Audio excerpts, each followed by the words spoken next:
They were mostly very typical families. At home, they felt secure. Home life was close and happy.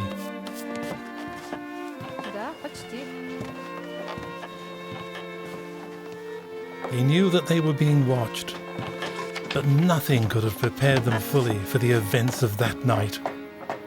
Анюша, ты можешь это закончить завтра? Хорошо, папа.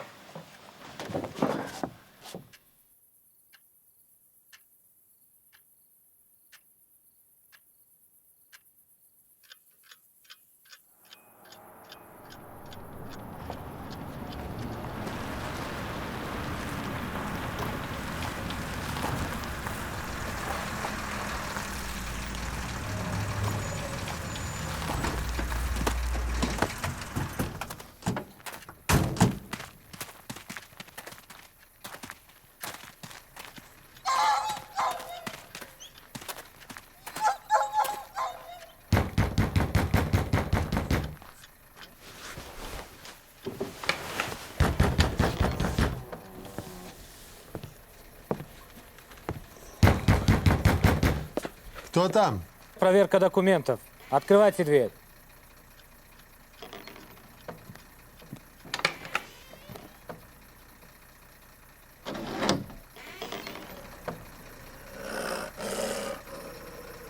Что случилось, начальник? Ты проверь там. Ты останься здесь. Его сюда.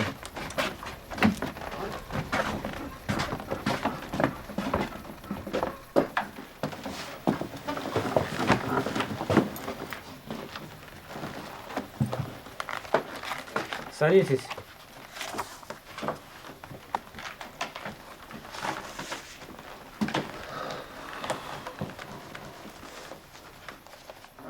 Вы Тарасюк Николай?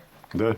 С вами проживает Мария Павловна, Анна Михайловна, Иван и Настя Тарасюк? Да. В соответствии с решением советского правительства, вы и члены вашей семьи подлежите выселению в Сибирь. На вечное поселение за антисоветскую деятельность как активные участники нелегальной секты свидетелей Иеговы. В вашем распоряжении 2 часа. Что мы сделали плохого против государства? У вас есть возможность остаться, если вы подпишете документ о прекращении всякой деятельности с сектой свидетелей Иеговы. Мы не можем этого сделать, начальник. Вам лучше быть выселенными? Мы не хотим быть выселены, но мы не можем отказаться от Бога тоже. Тогда у вас 2 часа. Обыщите дом. Встань, сядь там.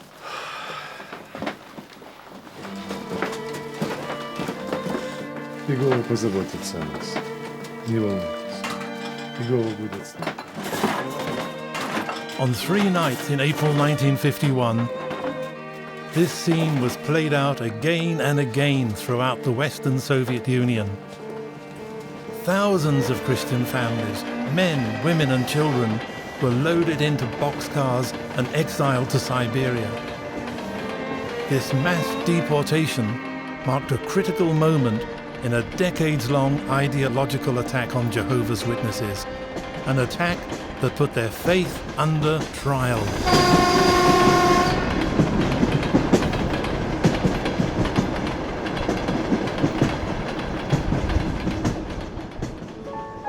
Today, Jehovah's Witnesses carry out their religious activities openly throughout the former Soviet Union.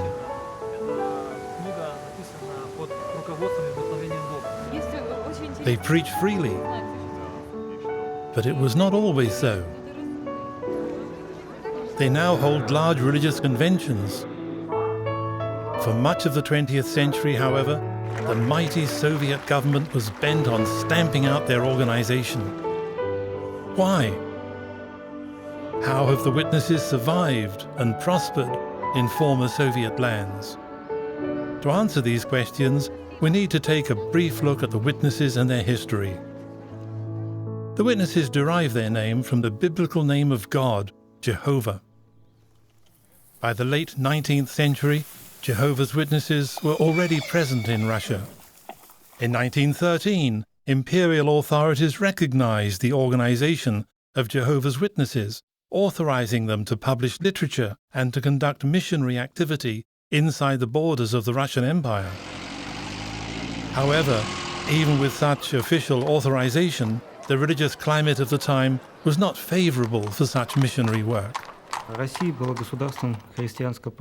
Russia was an Orthodox Christian clerical state. Naturally, that left little room for other religions in the spiritual sphere of society. A second group of religions was tolerated: Catholics, Baptists, Muslims, and Buddhists.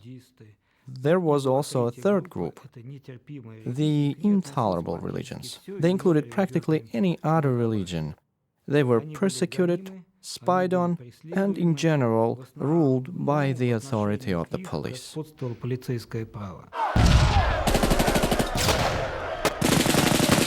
Not many years after the Communist Revolution in 1917, the government's attitude toward all religion hardened.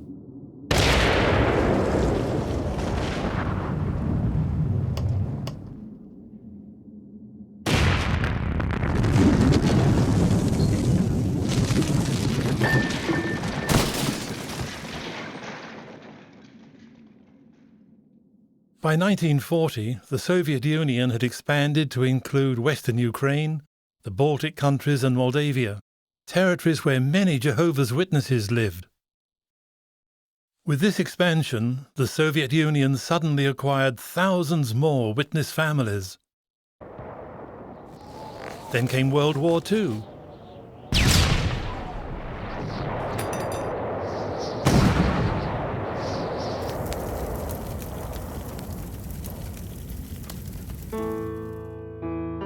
Many Soviet citizens found themselves prisoners in Nazi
down. Therefore, it was necessary to battle with religion. After World War II, the witnesses came under stronger attack. Arrests increased dramatically. They questioned us to find out who directed the organization, who the older brothers were. I didn't answer them, so they beat me, that's all. Like this they beat me, here, all over. Every day it was repeated.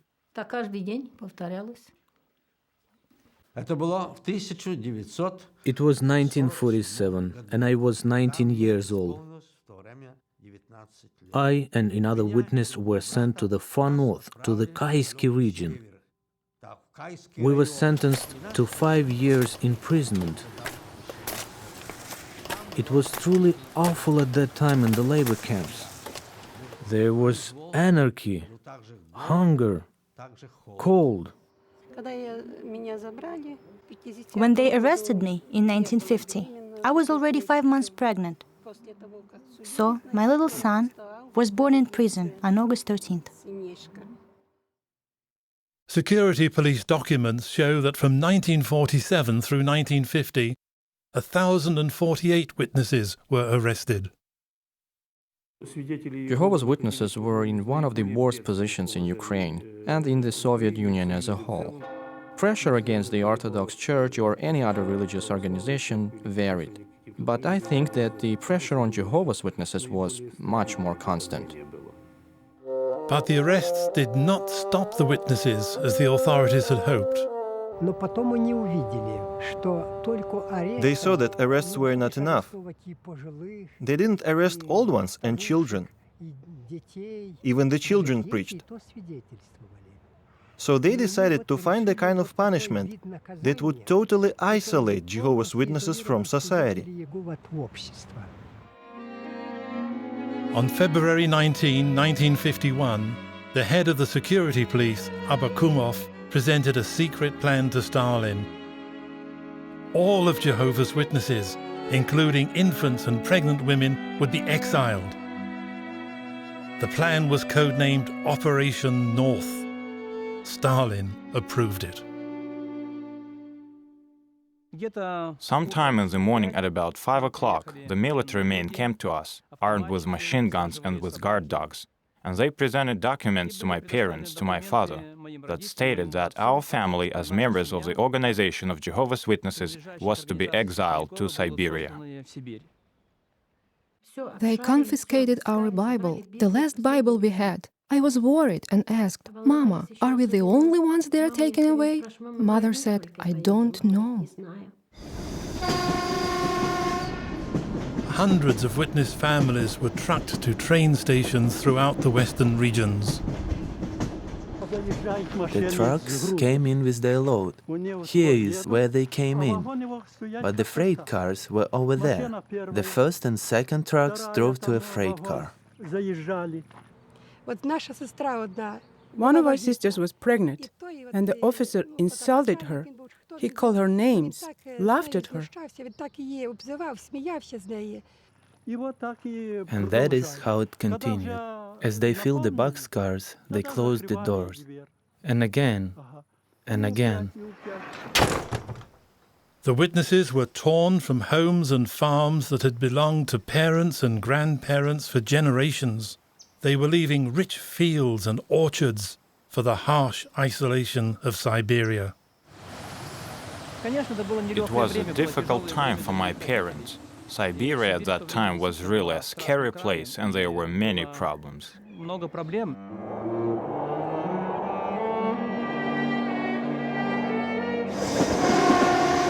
In the course of Russia's history, millions of people were exiled to Siberia on a wide variety of charges. But only Jehovah's Witnesses were banished wholesale as a religious group. Interestingly, the witnesses were offered a way to avoid deportation. The man in charge of the deportation of our family was good-hearted. For quite a while he tried to persuade Father to sign a paper renouncing the Organization of Jehovah's Witnesses. Few witnesses, if any, accepted this offer. Since the conversation did not bring the desired results, the officer said, "All right, of course, now we have to deport you." All, the whole population of Jehovah's Witnesses from the Ukraine, Moldavia, and the Baltics were sent out at the same time. Everybody was taken together. They were given a couple of hours to pack their things, and they were put in freight cars and taken for a very long trip to Siberia.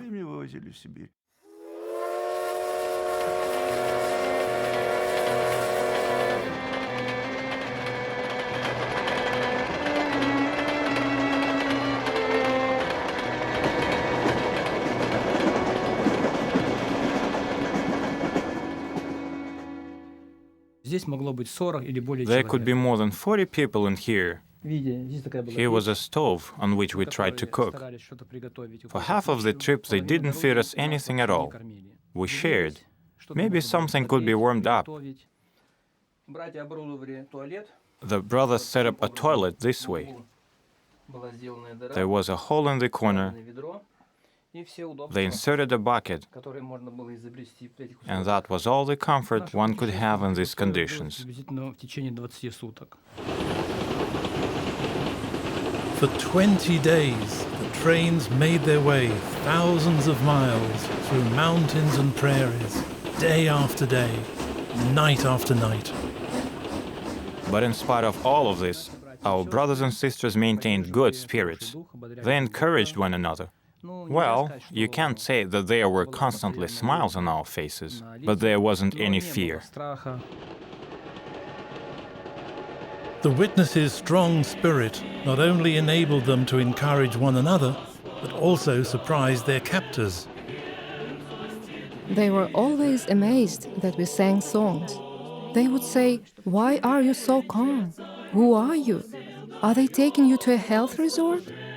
Where are they taking you that you're so calm?" And when we stopped singing, the guards would come and say, "Well, why did you stop singing? Sing some more." Just knowing that there were witnesses in nearby trains lifted their spirits. At first, we heard singing only in our car, but later, when other trains passed, we realized that there were brothers on those trains too. We could hear them singing. We saw another train passing us. It bore a poster saying Jehovah's Witnesses. Then we, the three of us teenagers, quickly wrote our own poster and we hung it outside. The people were strong. They were strong in spirit. That pregnant sister gave birth in the boxcar. They came to count us and said, "Look here, it's another Jehovah's Witness."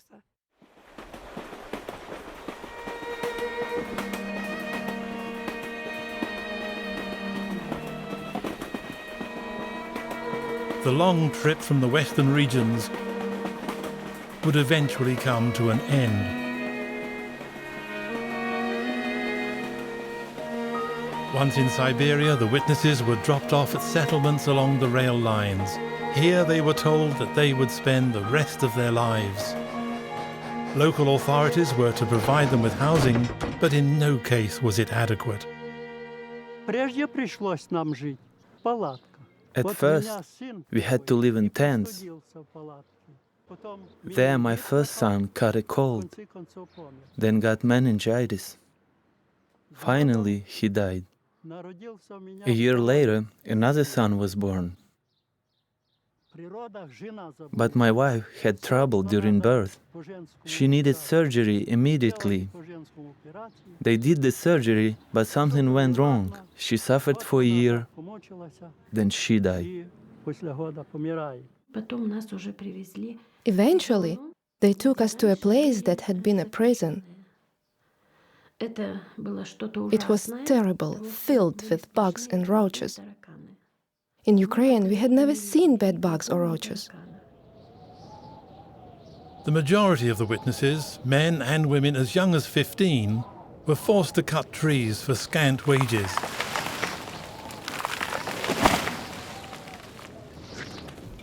Logging in the Siberian winter was brutal. In minutes, ears could become frostbitten. It was cold, 40, 42, even down to 50 degrees below 0 Celsius. Well, this was very difficult work. With warmer weather came other miseries. In the daytime, there were many flies, the type that bite, and they would go everywhere, into your mouth. You could not even open your mouth, into your ears. So our faces became so swollen that we could not recognize one another. I wondered if there would ever be a time when I could freely look up at the sky. We recall the time when the Israelites lived in Egypt and how they were forced to work. We prayed, "God, make our faith stronger so that this work, which is beyond our strength, will not shake us." Congregations of witnesses continued to meet for Bible study, despite strict surveillance. We always valued our meetings because they gave us strength, vigor. Of course, meetings were banned, but we never stopped having them, regardless of what the situation was.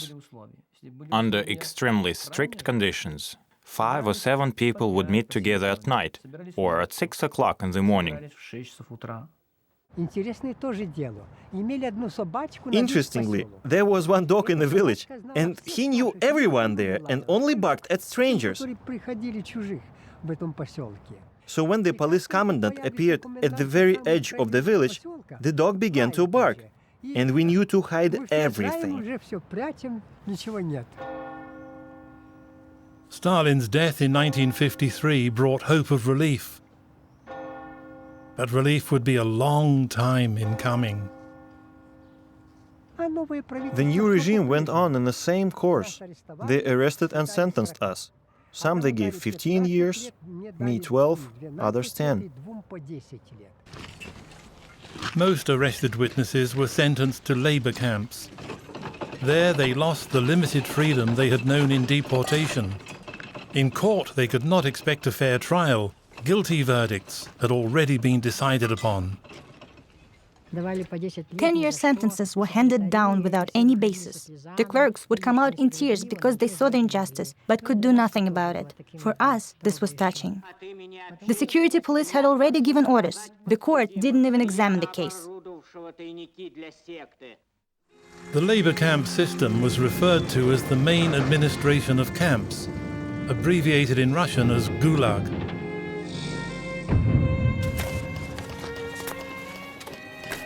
Millions perished in these camps from overwork, exposure, and lack of food. Hard experiences in the camps moved many prisoners to listen to the witnesses' message of hope. This led some to become witnesses themselves.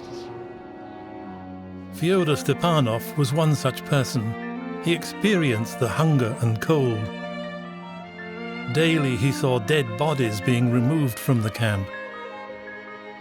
One day, he met a witness.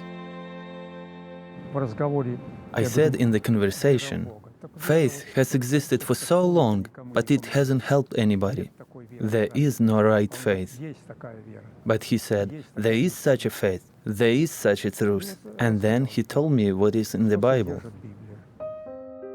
Meanwhile, Antonina Fyeshkova had also become a witness in a nearby women's camp.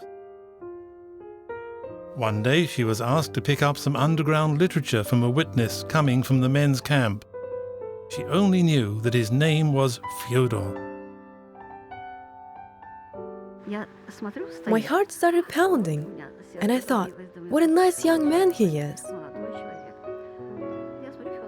I looked, and Fyodor came to the gate. He just shook hands with me, passing the literature into my hand. We smiled at each other and didn't say anything special. Fyodor and Antonina began to correspond through the witnesses' underground channels. And when I was released, I waited 2 years for him. Then he came, and we were married. Well, the 5 months with him flew by like 5 minutes.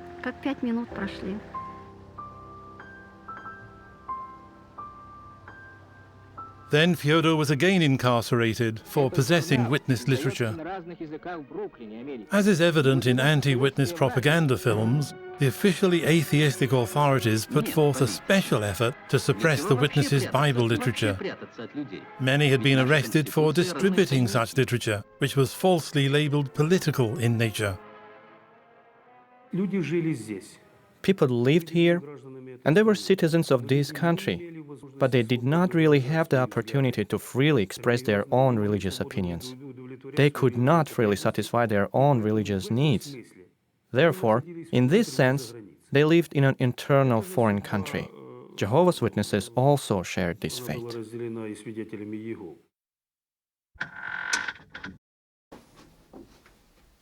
The witnesses, initially those few who had avoided deportation, built numerous underground bunkers in order to produce literature without interference. People might ask, what motivated you to live underground? Precisely, it was the regime that existed on the surface that motivated me to go underground. At first, they made copies by transferring them from a hand-inked original. But the demand for Bible literature was growing, so they began printing with stencils and machines. More people became Jehovah's Witnesses, and there were many new congregations. We had to supply literature not only to Ukraine and Moldavia, but also to those in Siberia. When the oxygen in the tiny bunker got low, Nikolai rested until more fresh air seeped in. True, it was not easy work. For 7 days or more, I didn't go outside at all. But in the bunker, I felt free.